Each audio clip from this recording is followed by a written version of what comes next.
Assalamualaikum warahmatullahi wabarakatuh. Alhamdulillah rabbil alamin.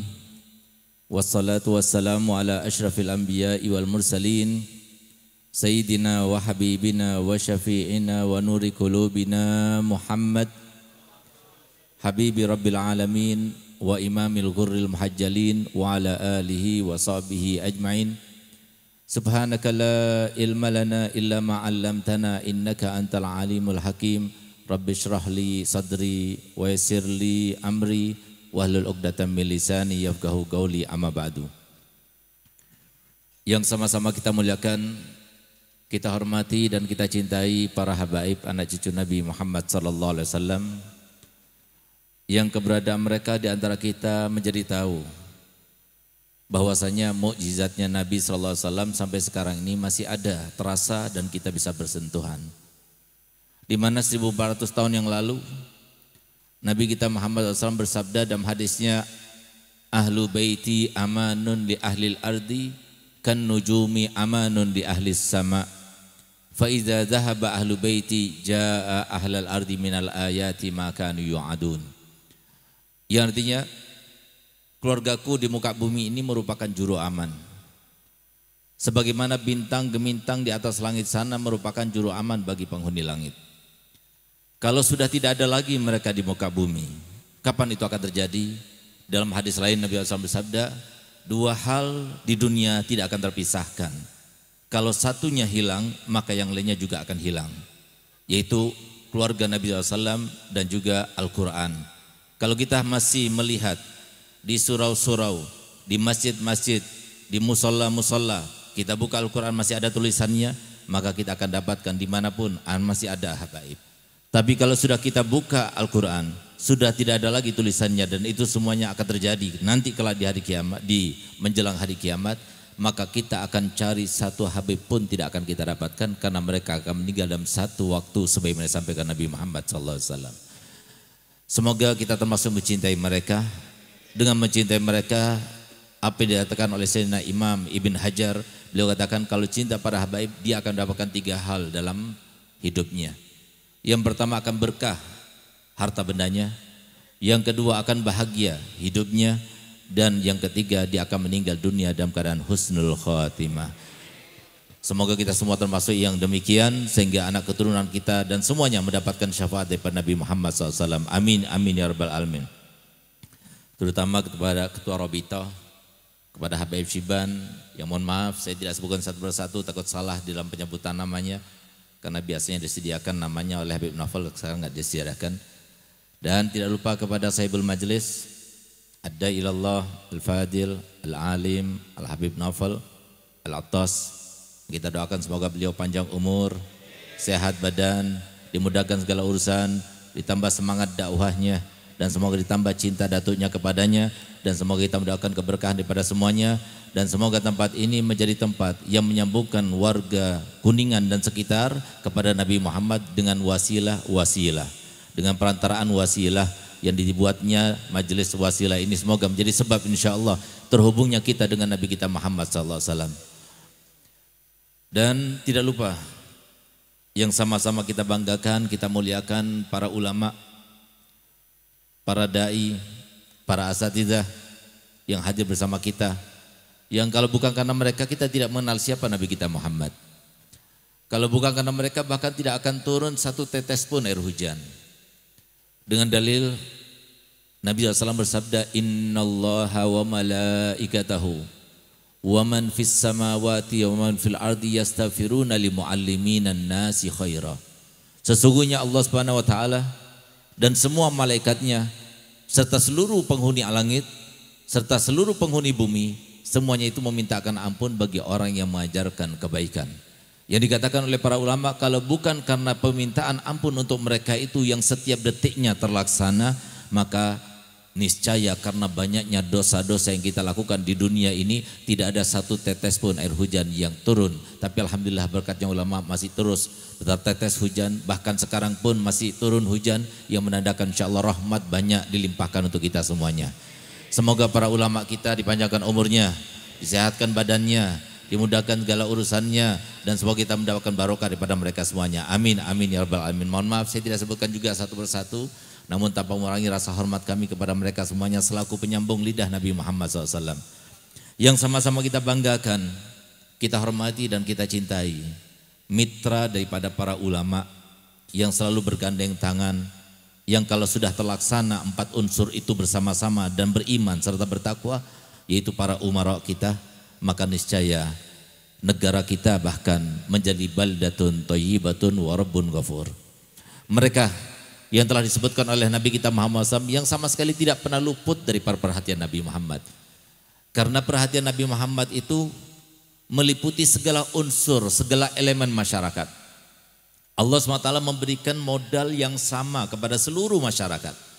Para pejabat mendapatkan modal daripada Allah Ta'ala dengan jabatannya. Para orang kaya mendapatkan modal daripada Allah Ta'ala dengan kekayaannya. Para ulama mendapatkan modal daripada Allah Ta'ala dengan ilmunya. Para saudagar, semua para orang awam juga mendapatkan modal yang sama. Sehingga Nabi SAW bersabda di dalam hadisnya terkait dengan para pejabat kita.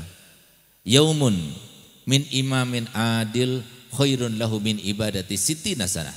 Satu hari saja daripada hari-hari para pejabat. Jadi dikatakan oleh para ulama, baik pejabat yang paling tinggi levelnya seperti Bapak Presiden sampai paling rendah levelnya sampai Bapak Lurah. Itu kalau dia itu amanat dan adil, satu harinya sama seperti beribadah selama 60 tahun lamanya.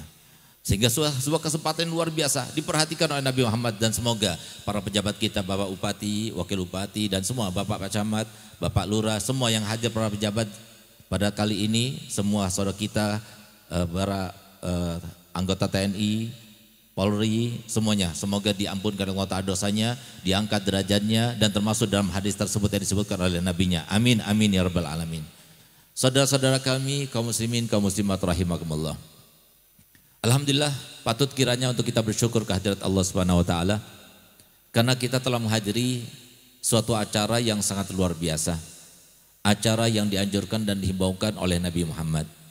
Acara yang di dalam majelisnya ketika masih berlangsung selama setahun lamanya, itu adalah acara yang menjadi sebab kita itu mengenal tentang syariat Nabi kita Muhammad SAW, yang menjadi sebab terangkatnya derajat kita, yang menjadi sebab bertambahnya pahala kita, yang menjadi sebab terleburnya dosa-dosa kita setiap kali kita datang.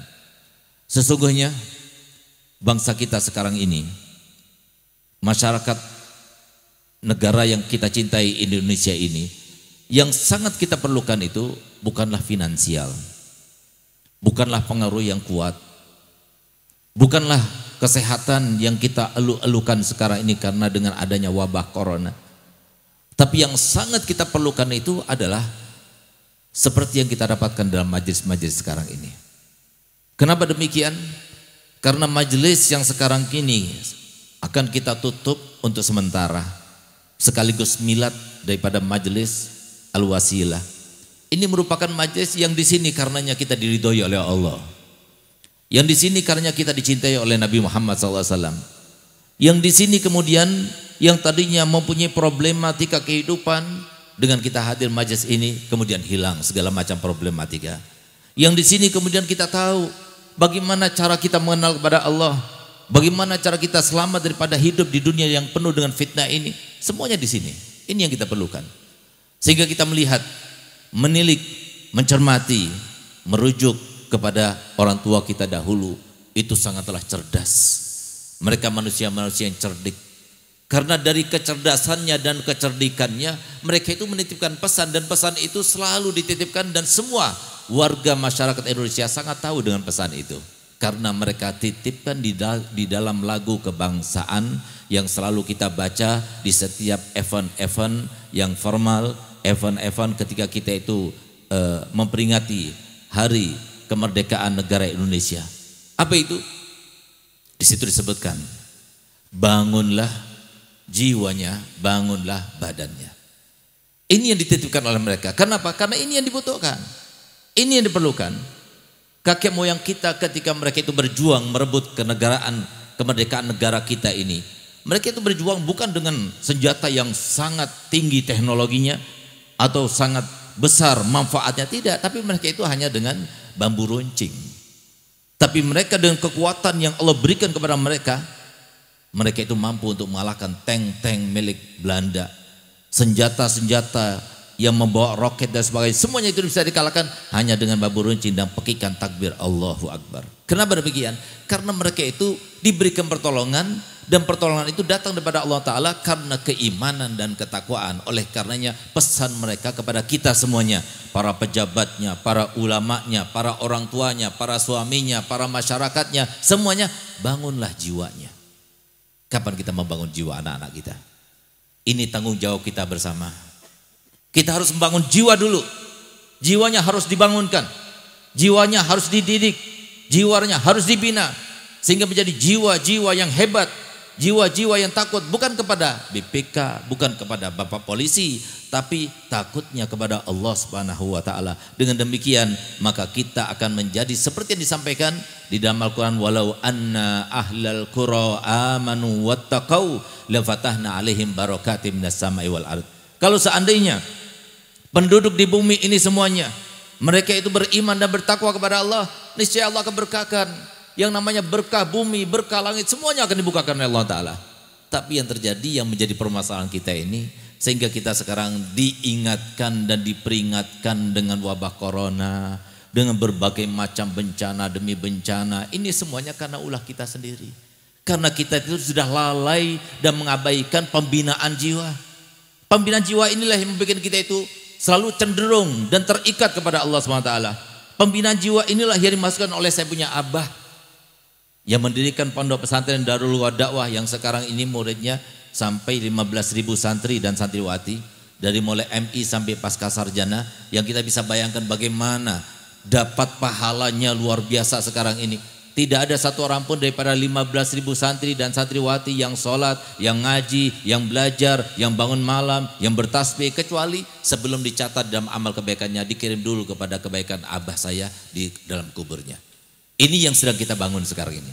Oleh karena kesempatan untuk kita yang ada di sekitar sini, untuk kita membantu al-wasilah, dan kita berdoa semoga di tempat ini dan juga di tempat-tempat sebelahnya ini semoga dimudahkan Allah Ta'ala untuk diambil dan didapatkan, sehingga bisa dibangun di situ sebuah yayasan pendidikan yang insya Allah menjadi wasilah, menjadi perantara anak-anak kita selamat daripada fitnah akhir zaman insya Allah.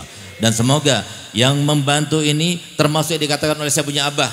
Saya punya abah berkata begini, para kiai, para guru-guru, para da'i, para ulama, para donatur, mereka yang membantu perjuangan Nabi Muhammad SAW. Karena mohon maaf, pondok ini bukan pondoknya Habib Novel. Pondok ini yang mau dibangun ini, majelis ini, musalla ini, itu bukannya milik keluarga Habib Novel, tidak. Ini adalah yayasan. Yayasan itu nggak bisa dijual. Yayasan itu wakaf untuk Allah SWT. Jadi kalau kita membangun pondok pesantren berarti membangun rumahnya Nabi Muhammad SAW. Kalau kita beli tanahnya pesantren, berarti kita beli tanah untuk Nabi Muhammad SAW. Ketika saya punya abah yang melaksanakan itu, yang perhatian kepada syariatnya, Nabi Muhammad bangga bahagia kepadanya. Dan Nabi Muhammad termasuk yang pernah bersabda dalam hadisnya, ana khairu mukafi fa in ahsana ahadukum ila ahadin falam yukafi'u fa ana ukafi'u yaumal qiyamah. Aku ini adalah manusia yang paling pandai membalas jasa. Kalau seumpama ada di antara kalian yang berbuat baik kepada orang lain, lalu tidak mendapatkan balasan daripada orang lain tersebut, jangan khawatir, aku akan balasnya untuk kalian kelak nanti di hari kiamat.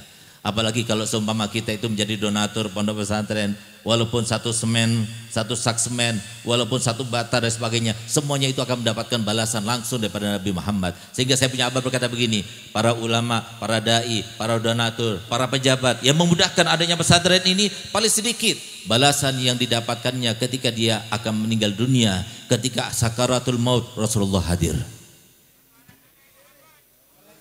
Tidak mau kita itu Rasulullah hadir. Untuk inilah para ulama terus mereka tidak gigih, terus mereka itu gigih memperjuangkan agamanya. Kenapa? Ingin ketika mereka meninggal dunia Rasulullah hadir bersama kita. Dan semoga yang membantu ini semuanya, Habib Novel dan keluarganya semuanya, Bapak Bupati dan semua para pejabat yang hadir sekarang ini termasuk yang mendapatkan kemuliaan tersebut ketika meninggal dunia Rasulullah hadir. Sehingga tidak ada lagi rasa ketakutan, yang ada adalah rasa keamanan, yang ada adalah rasa ketenangan, yang ada adalah syafaat Nabi kita Muhammad SAW didapatkan. Di dunia sudah dapatkan berjumpa dengan Nabi Muhammad, apalagi kelak nanti di akhirat kabar berjumpa dengan Nabi Muhammad dengan mendapatkan syafaat dari beliau insyaallah. Amin ya rabbal alamin. Oleh karena itu para hadirin muliakan Allah Ta'ala, yang kita perlukan ini adalah majelis semacam ini. Kenapa demikian? Mohon maaf, 2 tahun terjadinya wabak corona memporak-porandakan ekonomi di Indonesia. Bahkan yang namanya tatanan yang telah dibuat sedemikian rupa oleh aparatur negara itu menjadi kacau balau gara-gara corona. Sehingga kita perlukan bukanlah banyak finansial, tidak.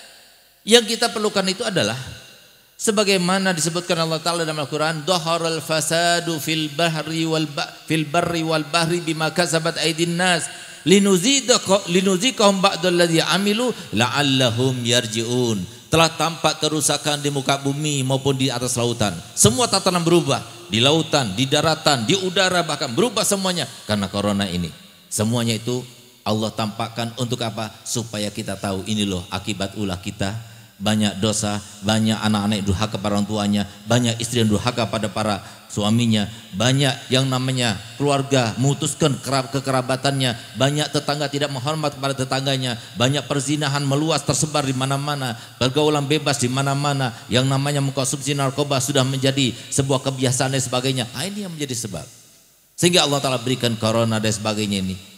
Sehingga apa? Untuk apa? Kalau kita tidak sadar, kita tidak kembali pada Allah Ta'ala, maka niscaya terus kita akan diberikan yang semacam ini. Semoga dengan tawakufan ini, dengan kita hadir di dalam perayaan ini, maka Allah Ta'ala kemudian menutup yang namanya corona. Sudah cukup, selesai sudah ya Allah. Semoga tidak ada lagi corona, sehingga nanti tanggal di bulan April sudah dipastikan insya Allah bebas dari masker, insya Allah. Dan semoga semuanya corona tidak ada lagi insya Allah di negara kita, dan Allah cabut semuanya dan digantikan Allah Ta'ala dengan kesejahteraan, keamanan dan kesenangan, kebahagiaan daripada masyarakat Indonesia. Amin, amin ya rabbal alamin. Masyaallah muslimin wal muslimat rahimakumullah. Kehidupan ini cuma ada 2 macam. Dan kalau umpama kita tidak hadir dalam majlis-majlis semacam ini, kita tidak akan mengerti. Hidup di dunia ini cuma ada 2 macam. Enggak ada macam ketiga. Macam pertama adalah hidup di dunia dalam keadaan tidak enak, tapi nyaman, tapi bahagia. Macam yang kedua adalah hidup di dunia dalam keadaan tidak enak, tapi sengsara, tapi tidak nyaman. Enggak ada kehidupan yang ketiga, enggak ada. Kehidupan yang ketiga yang dimasukkan adalah hidup di dunia dalam keadaan enak dan bahagia. Itu tidak ada. Kenapa? Allah sudah memastikan itu semua tidak ada. Nabi Muhammad juga memastikan itu semua tidak ada. Di dalam Al-Quran disebutkan laqad khalaqnal insana fi kabad.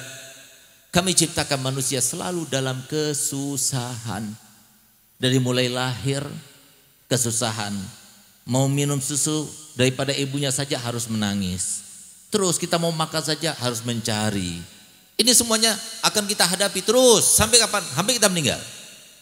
Nggak ada kita dapatkan satu orang pun dengan jabatan yang mereka dapatkan, dengan harta benda yang mereka usahakan, mereka itu tampak seperti seakan-akan itu bahagia. Tidak ada bahagia. Pastikan itu. Nabi Muhammad telah bersabda dalam hadisnya, la tabhatu an syai'in ma khalaqahu Allah fil ardi. Jangan kalian cari sesuatu yang Allah tidak ciptakan di muka bumi ini. Maka ditanya oleh sahabat Nabi, ya Rasulullah, apakah sesuatu yang tidak diciptakan di muka bumi ini? Dijawab oleh Nabi, rohatun fid dunya, kesenangan di dunia tidak ada. Kalau seumpama ada kehidupan yang ketiga itu, pastinya yang berhak mendapatkan siapa? Nabi kita Muhammad. Yang karenanya kita tercipta, yang karenanya langit dan bumi tercipta, yang karenanya yang surga dan neraka diciptakan. Tapi lihat bagaimana kehidupan Nabi Muhammad. Rumahnya sangat kecil, sangat sederhana. Makannya bahkan disebutkan seumur hidupnya Nabi Muhammad tidak pernah kenyang selama 3 hari 3 malam berturut-turut, tidak pernah. Mungkin sehari kenyang, hari kedua sudah lapar. Hari ketiga mungkin kenyang, hari keempatnya sudah lapar. Tidak pernah 3 hari kenyang dengan roti yang empuk, dengan makan yang enak, itu tidak pernah. Itu Nabi kita Muhammad. Bagaimana dengan kita? Itu Nabi kita. Oleh karenanya Nabi kita Muhammad SAW itu diutus oleh Allah Ta'ala untuk memberikan kita resep dan konsep kehidupan bagaimana kita menjalankan kehidupan yang tidak enak ini tapi bahagia. Apakah ada bentuk kehidupan yang tidak enak tapi bahagia, Beb? Ada gambarannya apa tidak? Ada. Contohnya mohon maaf, kalau kita sakit kita pergi ke mana? Ke dokter. Diapain sama dokter? Disuntik. Ada yang merasakan disuntik nggak enak atau enak? Nggak enak semuanya. Sudah disuntik nggak enak, terpaksa disuntik, habis itu dikasih duit lagi dokternya. Ingat nggak Bu? Ibu-ibu ketika melahirkan sakit nggak? Sakitnya luar biasa, tapi senang. Nggak ada di antara ibu-ibu sudah waktunya melahirkan sakit ini, kemudian Bu tunda saja 1 tahun ya. Nggak bakal mau. Kenapa? Walaupun sakit. Kenapa? Ada satu harapan. Apa harapannya? Melihat seorang anak yang dinanti-nantikan selama 9 bulan. Ada yang semacam itu ada. Begitu pula orang-orang yang mendapatkan kemuliaan dengan wilayah, diangkat oleh Allah Ta'ala menjadi seorang wali. Para ulama yang dikatakan Nabi Muhammad paling beratnya cobaan Allah kepada manusia terjadi justru kepada para nabi. Lalu kepada siapa? Lalu kepada para ulama. Lalu kepada siapa? Lalu yang mengikuti jejak-jejak mereka para nabi dan ulama. Itulah yang terjadi. Jadi tidak ada seorang pun di antara kita, mohon maaf, satu orang pun di antara kita yang mirip dengan wajah saya nggak ada di sini. Mohon maaf, bukan saya merasa sombong lebih ganteng saya, tidak. Tapi yang mirip dengan saya saja tidak ada. Bahkan di Kuningan semua tidak ada. Bahkan di Jawa Barat semua tidak ada. Bahkan di dunia semua tidak ada. Begitu pula satu saudara, 5 bersaudara, beda-beda wajahnya, beda-beda nasibnya, beda-beda bentuk wajahnya, beda-beda pula bentuk status sosialnya. Kenapa? Karena Allah Ta'ala itu memberikan semuanya itu adil. Allah menciptakan semuanya itu sebagai fitnah. Sudah lupa kita bagaimana Allah Ta'ala firman dalam Al-Quran, وَجَعَلْنَا بَعْدَكُمْ لِبَعْدٍ فِتْنَةً أَتَسْبِرُونَ. Aku jadikan antara kalian yang satu dan yang lainnya itu merupakan sebuah fitnah, ujian. Untuk apa? Supaya kita naik ujiannya. Naik dan naik. Kalau kita itu nggak naik, bukan berarti Allah Ta'ala itu kemudian menggagalkan ujian tersebut, ganti dengan ujian lainnya. Tidak, diulang. Pasti diulang. Kalau kita itu tidak melewati ujian tersebut dengan sukses, maka kita akan diulang dan diulang dan diulang terus. Sampai kapan kita itu akan naik? Sementara kita itu tahu ada ujian yang selalu datang, bukan 1 tahun 2 kali. Sebagaimana anak kita kalau sudah mereka itu menghadapi ujian, repotnya orang tua luar biasa. Sampai mendatangkan guru les, sampai yang biasanya subuh-subuh nggak pernah kita bangunkan, untuk salat subuh kita bangunkan. Bukan untuk salat subuh, karena takut sampai gagal dalam ujiannya. Hanya menghadapi ujian 1 tahun 2 kali. Padahal ujian kita, mohon maaf, bukan 1 tahun 2 kali, bukan sebulan 2 kali, bukan seminggu 2 kali, bukan sehari 2 kali, bukan 1 jam 2 kali. Setiap saat ujian daripada Allah Ta'ala. Bagaimana kita bisa melewati kalau kita nggak pernah belajar terkait dengan ilmunya Nabi Muhammad SAW. Oleh karenanya saya punya abah ini pesan begini, dengarkan baik-baik, ini ajarannya Nabi Muhammad. Segaf, kamu harus merasa bahwasanya diri kamu itu paling rendahnya orang. Harus. Kalau kamu sudah berhasil, enak hidup di dunia, gak ada tuntutan kepada semua orang. Kalau kamu dihormati, seperti saya tadi dihormati sama warga Kuningan, masyarakat Kuningan, mereka gak tahu. Disangkanya saya orang baik, padahal saya juga main bola gitu. Saya masih main bola, Pak. Alhamdulillah sebentar lagi saya main bola sama Pak Camat, wakil lagi nggak fit katanya badannya. Saya biasa main sama Bapak Bupati, Pak Kapolres. Alhamdulillah kita dekat dengan umarok dan ulama, karena memang kita harus jalan sama-sama. Nggak mungkin ulama sendiri, umarok sendiri nggak mungkin. Jadi kita saling berkaitan seperti saudara kandung kita. Jadi kalau sudah bersama-sama kita jalannya, sukses. Nggak ada satu pun daripada ulama yang bisa menyamai umarok, dan tidak ada seorang pun daripada umarok yang bisa menyamai ulama, karena fungsinya beda-beda tapi harus sama-sama. Oleh karenanya kita itu masuk ke sana, walaupun saya sendiri tidak masuk ke politik. Alhamdulillah kalau pondok kami mau, waktu pemilu kemarin kita dapat cek kosong.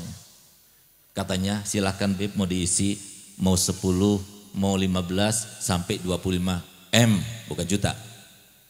Tapi alhamdulillah kita tidak pernah mengambil uang seperti itu. Karena apa? Kami berharap bangunan yang dibangun di pondok kami semuanya dari harta yang tidak syubhat.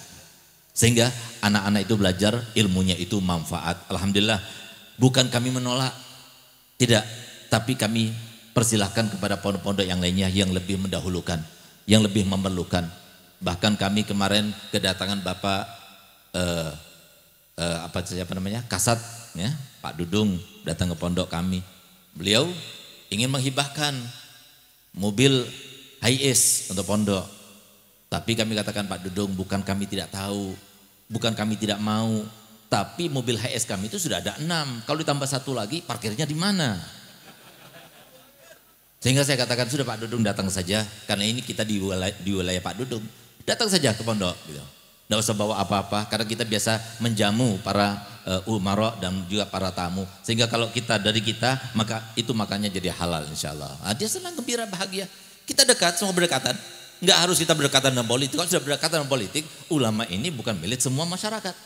Oleh karenanya saya punya abah berkata begini, Segaf, Abi nggak pernah memaksa kamu itu untuk menjadi ulama, nggak pernah. Tapi ingat, kalau sudah kamu masuk dan menjadikan ilmu sebagai jalur hidupmu, mulai saat itu kamu bukan milik kamu bukan milik keluargamu, dan kamu bukan milik satu golongan tertentu, tapi kamu milik Allah, milik Rasulullah, dan milik masyarakat semuanya. Oleh karena alhamdulillah kita tidak masuk ke dalam ranah politik, tapi dekatnya kita pada mereka itu ya lewat olahraga. Alhamdulillah kalau kami di Pasuruan, Bapak Bupati Pasuruan tahu sendiri, saya tidak pernah mau datang ke pendopo. Tapi kalau di kabupaten yang lainnya ngundang saya datang. Tapi kalau pendopo sendiri, kabupaten sendiri kami tidak mau. Kenapa? Kalau saya datang berarti saya pencuri katanya. Disebutkan di Ihya seperti itu. Nah, oleh karena Pak Bupati kalau ada perluan kepada saya, datang ke rumah saya atau janjian di restoran tertentu, kita bertemu di sana. Ini salah satu contoh untuk menjaga, saling menjaga. Ulama umara harus berjalan sama-sama. Nggak mungkin umara jalan sendirian. Seperti sekarang, mohon maaf, kalau umara sekarang ini sangat perlu kepada ulama.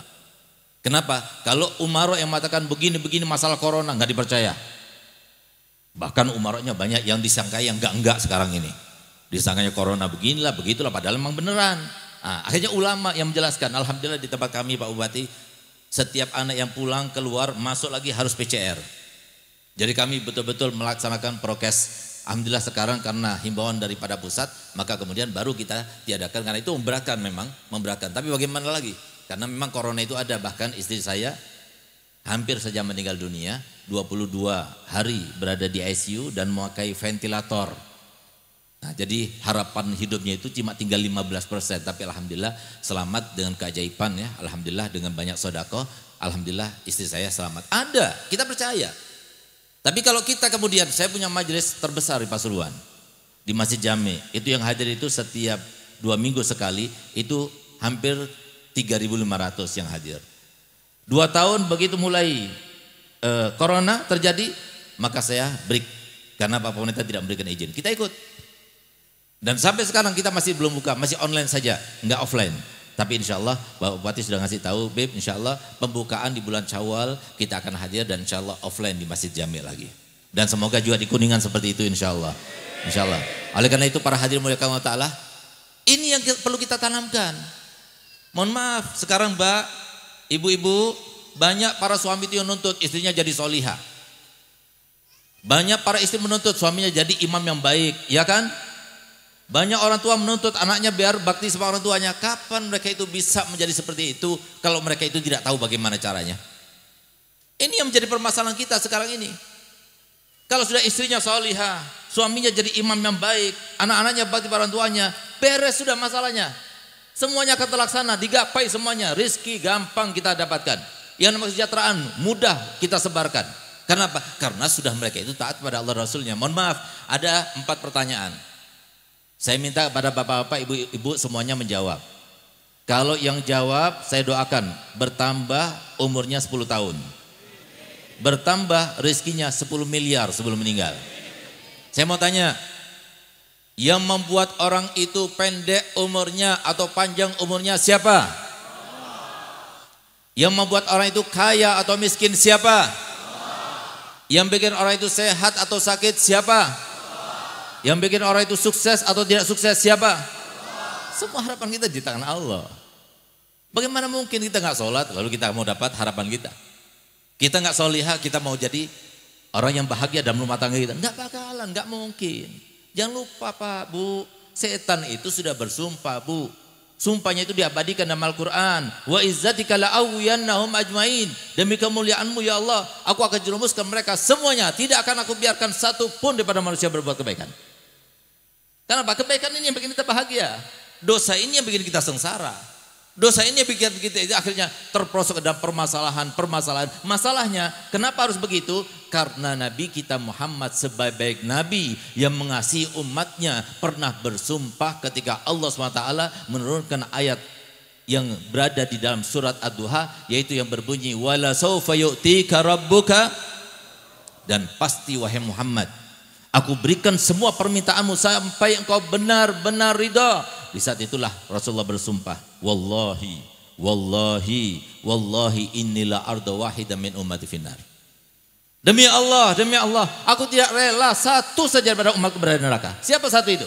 Para pejabat. Siapa satu itu? Mereka yang gondrong. Siapa satu itu? Para ulama. Siapa satu itu? Para pengusaha. Siapa satu itu? Semuanya. Jangan kita suudzon pada orang. Semuanya sudah, Nabi Muhammad sudah pernah bersumpah untuk jangan sampai berada di neraka.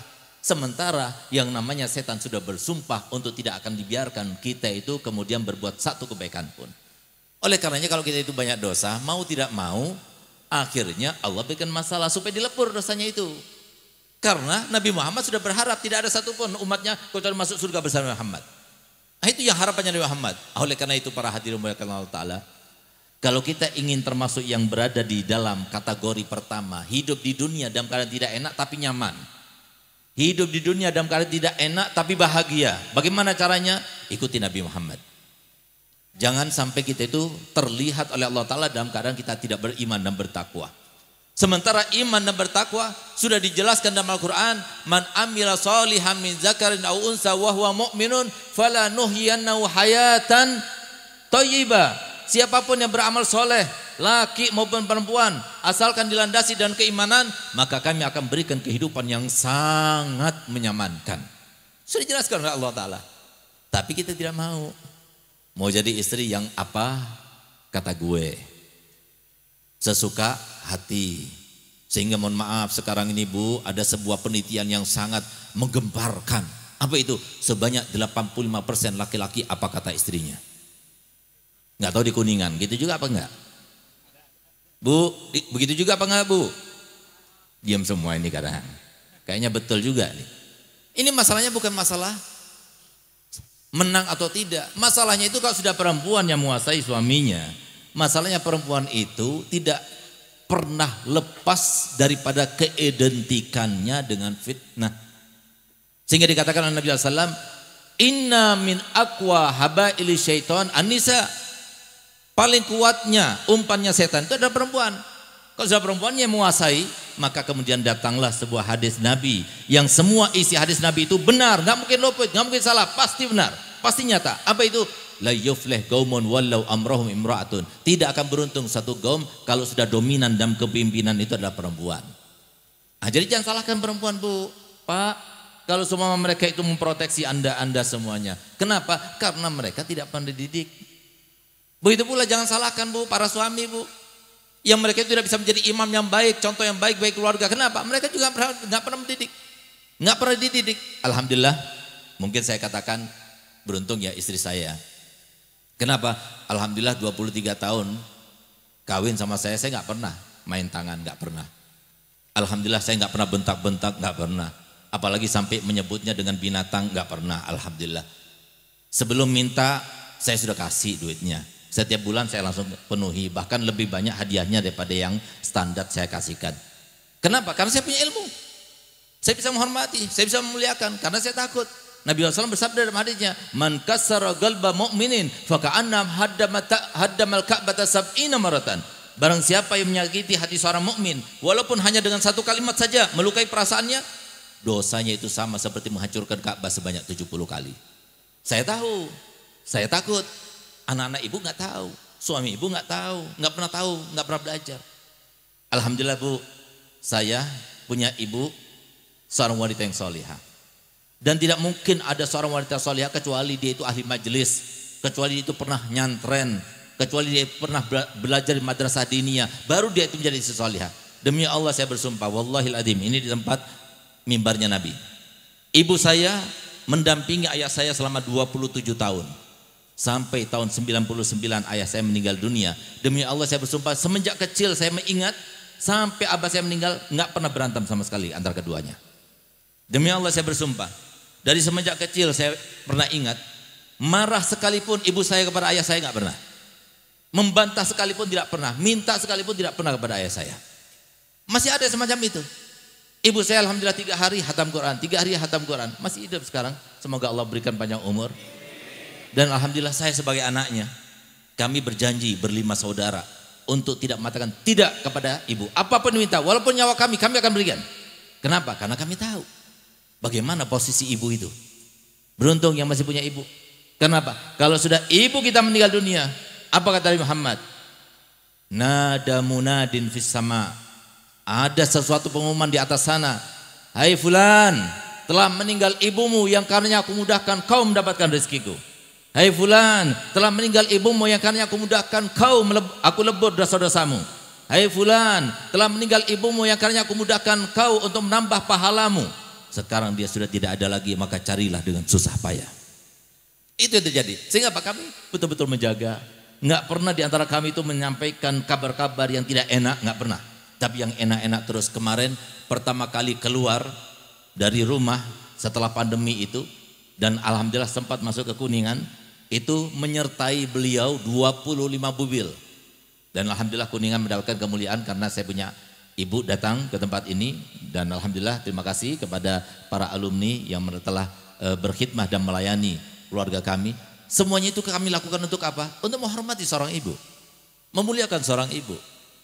Sehingga Pak, kami berjanji di depan jasad saya punya ayah sebelum dikuburkan, untuk kami bersatu menjaga pondok pesantren yang pada saat itu masih muridnya itu berjumlah 750 dan sekarang sudah 15.000. Semua itu karena apa? Karena pendidikan yang kami dapatkan dari seorang ibu.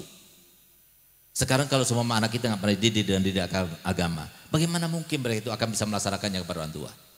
Ini yang menjadi permasalahan kita sekarang ini. Yang menjadi tanggung jawab kita, bukan hanya tanggung jawab pemerintah. Tanggung jawab kita ini zaman yang disampaikan Nabi Muhammad, sayati alaikum zamanun halakur rajuli ala yadai abawai. Bakal datang suatu zaman di mana pada zaman itu kebinasaan seseorang justru terletak kepada kedua orang tuanya. Kapan itu? Sekarang. Enggak ada orang tua yang rela anaknya itu binasa. Cuma masalahnya bagaimana dia itu tidak binasa kalau dia itu kemudian terjerumus ke dalam dosa dan dosa tanpa sengaja. Dia meninggalkan suatu kewajiban demi kewajiban yang telah Allah wajibkan kepadanya. Bagaimana mungkin dia itu akan bisa melaksanakan itu kalau dia tidak tahu bagaimana caranya. Sehingga apa? Pantas kalau Nabi Muhammad bersabda, man yuridillahu bi khairan yufaqihu fiddin. Siapapun yang dikehendaki Allah Ta'ala dan kebahagiaan, kebaikan, keamanan, kesejahteraan, Allah akan mudahkan untuk terlintas sama hatinya untuk belajar ilmu agama. Nah, ini kesempatan, alhamdulillah. Ini alhamdulillah Habib Novel, dia lahir di kota Pemalang, besar di kota Pemalang, mondok pesantren di tempat kami di Dalwa sampai lulus, sampai kemudian mengabdi di sana. Setelah itu kami ridho, dia itu diambil warga Kuningan. Walaupun pondok Dalwa masih membutuhkan, tapi kami rela, silahkan berada di Kuningan. Tapi hendaknya bermanfaat di Kuningan. Kalau semua warga Kuningan nggak bisa bikin pesantren untuk Habib Novel, tak suruh kembali ke Bangil saja nanti. Masa nggak bisa? Insya Allah. Jadi dengan gotong royong, apalagi ini kesempatan. Saya masih ingat Pak Bupati, ada Bapak Bupati yang sudah meninggal dunia tahun 84, Bapak Jeliteng. Asal muasalnya itu dari TNI. Coba lihat, seorang pejabat bupati, dia itu diimpikan setelah meninggalnya duduk bersama Nabi Muhammad.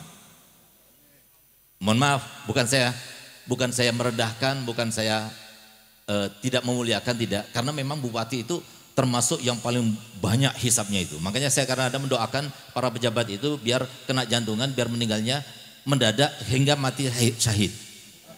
Kalau mati syahid, biasanya kalau mati syahid itu nggak ada hisapnya. Dari saking kesiannya. Kenapa? Berat. Tapi kalau kita ingin mengukur keberhasilan Bapak Bupati, gampang saja, dilihat di Kuningan. Kalau Kuningan lebih banyak pengajiannya semacam ini daripada karaoke-nya dan diskotiknya, insya Allah dipastikan beliau dapat setiap hari 60 tahun ibadah. Tapi kalau lebih banyak maksiatnya, beliau nanti siap-siap tanggung jawabnya gitu.